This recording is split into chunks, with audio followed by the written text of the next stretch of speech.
मैं ज्योतिर्विद डॉक्टर गजेंद्राचार्य, प्रकाशक विशाल ज्योतिष कार्यालय 2037/3 बोधगया मठ, बैजनाथा कमच्छा, वाराणसी से यूट्यूब चैनल के माध्यम से अपने सभी सब्सक्राइबर लोग के लिए तथा संपूर्ण देशवासियों के लिए अपनी 25 रचनाओं में यह स्वर्णिम रचना बृहद ज्योतिष रहस्य है, जो कि 5151 पृष्ठों में 5005 कुंडलियों से युक्त शुद्ध हिंदी भाषा में 5 खंडों में विभक्त है। इस ज्योतिष महाग्रंथ बृहद ज्योतिष रहस्य को इतने कलम अर्थात 525 कलम से मेरे द्वारा रचना हुई है। आज आप लोगों को जन्म कुंडली के सप्तम भाव में चंद्र तथा बृहस्पति ग्रह को बैठने का फल स्पष्ट शब्दों में दर्शाने जा रहा हूं। जन्म कुंडली के सप्तम भाव में चंद्र तथा बृहस्पति के मेल से जातक की पत्नी सरस्वती की भांति गुणों से युक्त रहने वाली होती है। इनकी पत्नी भावुक प्रवृत्ति की होगी। दोनों कुल में अपने ज्ञान का प्रचार प्रसार अत्यधिक रूप से करेगी। ये दोनों ग्रहों के शुभ प्रभाव से दाम्पत्य सुख में व्यवधान जीवनों पर्यंत नहीं आएगा। प्रतिकूल स्थिति में ये पति पत्नी दुख आपस में निश्चित ही बांट लेने वाले होते हैं।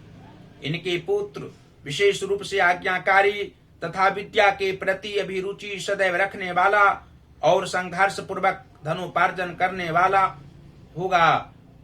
और ये जातक भी अपने पुत्र को पूर्ण शिक्षा ग्रहण कराकर रहते हैं। सप्तम भाव में चंद्र तथा बृहस्पति धर्मनिष्ठता प्रदान करते हैं, जातक के संस्कार को उजागर करते हैं। ये दोनों ग्रह अपनी भांति विचारों से युक्त हो विशेष ज्ञान व शांति प्रदान करते हैं। शरीर का कद बिल्कुल लंबा और हाथों की अंगुलियां भी लंबी लंबी होती हैं। धन की अपेक्षा यश प्रतिष्ठा ज्यादा प्राप्त होते हैं। यदि जातक व्यापार से संबंधित स्वरोजगार प्रारंभ करें तो सारे मनोरथ इससे पूर्ण होते हैं। इनकी पत्नी भी इन्हें सहायता अत्यधिक करती है। ये अपने पति को पूर्णतया परमेश्वर की दर्जा देती हैं। जातक भी अपनी अर्धांगिनी को प्रेरणा मानते हैं। सूर्य व चंद्र की भांति ये दोनों में कर्मनिष्ठता व सत्य परायणता रहती है।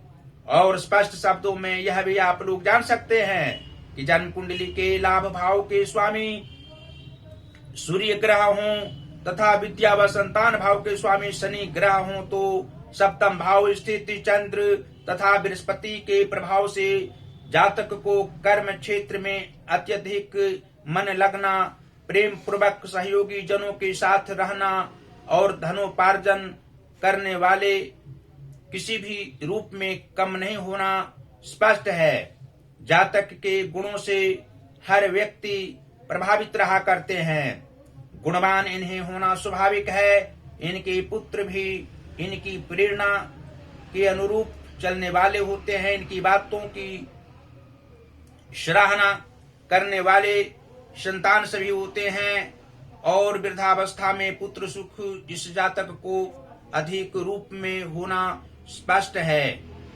जन्म कुंडली के कर्म भाव के स्वामी चंद्रमा हों और मातृ भाव के स्वामी शनि ग्रह हों तो सप्तम भाव स्थित चंद्र तथा बृहस्पति के प्रभाव से जातक को कर्म क्षेत्र में कभी कभी मानसिक तनाव भी हो सकता है।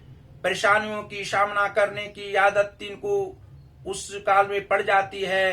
प्रतिकूल अवस्था में भी धैर्य रखने वाले होते हैं। मन में प्रसन्नता इनमें बनी हुई रहती है। इनके गुणों से माता भी प्रभावित रहा करती हैं। माता के विचारों पर चलने वाले ये जातक होते हैं। इनकी माता को कुछ शारीरिक कष्ट अवश्य होता है, लेकिन मानसिक सुख उन्हें होना स्पष्ट है। धन का अभाव इनकी माता को किसी भी रूप में नहीं रहता है। जन्म काल से मृत्यु पर्यंत लक्ष्मी स्वरूपा हुई होती हैं और जन्म कुंडली के भाग्य भाव के स्वामी बुध ग्रह हों तथा धन भाव के स्वामी मंगल ग्रह हों तो सप्तम भाव स्थित चंद्र तथा बृहस्पति के प्रभाव से जातक का भाग्योदय 25वें वर्ष में होता है। आयु के 45वें वर्ष के उपरांत विशेष धनोपार्जन अवश्य करने वाले होते हैं। आयु के 65वें वर्ष तक धनोपार्जन युवा की भांति करने वाले होते हैं। धन का अभाव किसी भी काल में नहीं रहता है और प्रत्येक क्षेत्र में प्रसन्न ये रहा करते हैं। और अंत में यह भी आप लोग जान सकते हैं कि जन्म कुंडली के सप्तम भाव के स्वामी मंगल ग्रह हों तथा लग्नेश शुक्र ग्रह हों और सप्तम भाव में चंद्रमा तथा बृहस्पति विराजमान हो तो जातक को दाम्पत्य सुख अधिक रूप में होना ज्योतिषीय दृष्टिकोण से स्पष्ट है। पति पत्नी के गुणों से प्रभावित प्रत्येक परिवार जन रहा करते हैं। इनकी विचारधाराओं पर अन्य परिवार परिजन चलने वाले होते हैं। पुत्र के साथ साथ अन्य परिवार परिजन भी इनकी बातों की सराहना प्रत्येक काल में करने वाले होते हैं। और अधिक आयु भी जातक को अवश्य होती है। ऐसे मुख्य रूप से 87वां साल में इनकी मृत्यु होती है और इससे पूर्व भी जातक को 3 बार कम से कम आकस्मिक घटनाओं का योग आता है और उसमें अवश्य ही ये बचने वाले होते हैं। अपने बल पर चलने वाले होते हैं, अपनी इच्छाओं का पालन करने वाले होते हैं। और जन्म कुंडली के 6वें भाव के स्वामी गुरु बृहस्पति हों, 8वें भाव के स्वामी शुक्र हों तो निश्चित रूप से सप्तम भाव स्थित चंद्र तथा बृहस्पति के प्रभाव से जातक को मित्र सुख प्राप्त होते हैं। मित्र की भावनाओं को ये भी जातक समझने वाले होते हैं और धन का अपव्यय किसी भी रूप में ये नहीं करने वाले होते हैं। प्रत्येक क्षण सोच विचार कर चलने वाले होते हैं। घर परिवार हो या अन्य बाहरी क्षेत्र में भी जातक अपनी बुद्धि के अनुरूप चला करते हैं और कोई ऐसे कार्य नहीं करते हैं जिससे परिवार गण को किसी भी प्रकार के दुख व कष्ट सहना पड़े। और अधिक बोलने वाले भी नहीं होते हैं, वाचाल प्रवृत्ति के नहीं होते हैं, शांत प्रवृत्ति के होते हैं। और नीच भावों में यदि शुभ ग्रह बैठे हों और उच्च भावों में पापक ग्रह बैठे हों तो सप्तम भाव स्थित चंद्र तथा बृहस्पति के प्रभाव से कुछ शारीरिक कष्ट हो सकता है, मानसिक परेशानी भी आ सकती है और आकस्मिक रूप से भी धन का अभाव हो सकता है। इससे बचने के लिए जातक को प्रत्येक सोमवार को भगवान शिव की आराधना करनी चाहिए।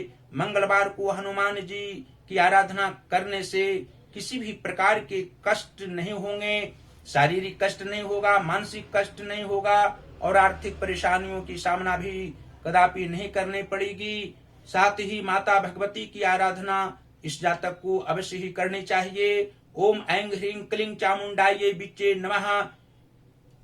इस निवारण मंत्र, दुर्गा निवारण बीज मंत्र का पाठ आवाहन 1 माला या 2 माला प्रत्येक दिन जाप करने से अवश्य ही आत्मिक शांति प्राप्त होगी, अन्य प्रकार के सांसारिक सुख प्राप्त होंगे और किसी भी प्रकार का दुख सामने नहीं आ सकता है। मानसिक परेशानियों की सामना किसी भी काल में नहीं करनी पड़ सकती है।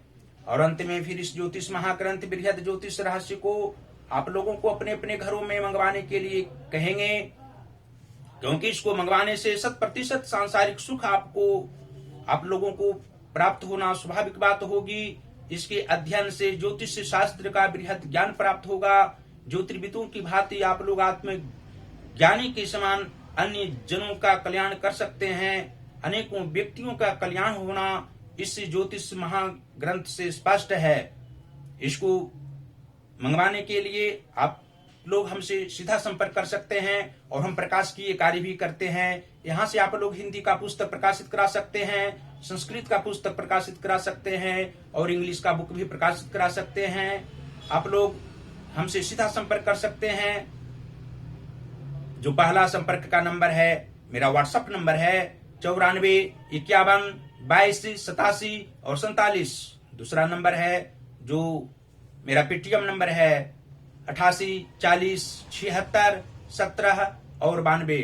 और आप लोगों को संज्ञान में हम बताना चाहते हैं कि इंस्टाग्राम पर भी हम वीडियो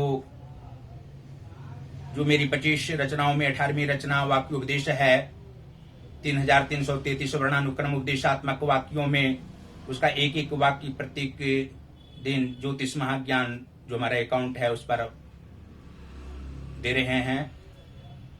लगभग 111 वीडियो उस पर हम दे चुके हैं। आप लोग फेसबुक पर भी हमारी सभी वीडियो को अवश्य देख सकते हैं। जो यूट्यूब पर वीडियो हम देते हैं उसको फेसबुक पर देते हैं। अवश्य ही फेसबुक की आईडी गजेंद्र आचार्य ज्योतिर्विद है।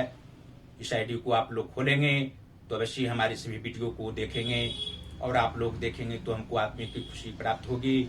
साथ ही ज्योतिष महाज्ञान जो हमारा चैनल है उसको अवश्य ही सब्सक्राइब करें। घंटे का बटन भी कदापि दबाना ना भूलें और हमारी सभी वीडियो को आप लोग शेयर करते रहें।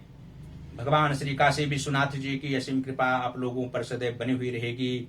साथ ही माता अन्नपूर्णा जी की भी कृपा बरसती रहेगी। आप लोग सदैव स्वस्थ रहेंगे, प्रसन्न रहेंगे, परिवारजनों के साथ आत्मिक सुख प्राप्त करते रहेंगे और हमारी सभी वीडियो को आप लोग अवश्य ही देखते रहें, मनन करते रहें, अध्ययन करते रहें और ज्ञान का लाभ आप लोग अवश्य ही उठाते रहें।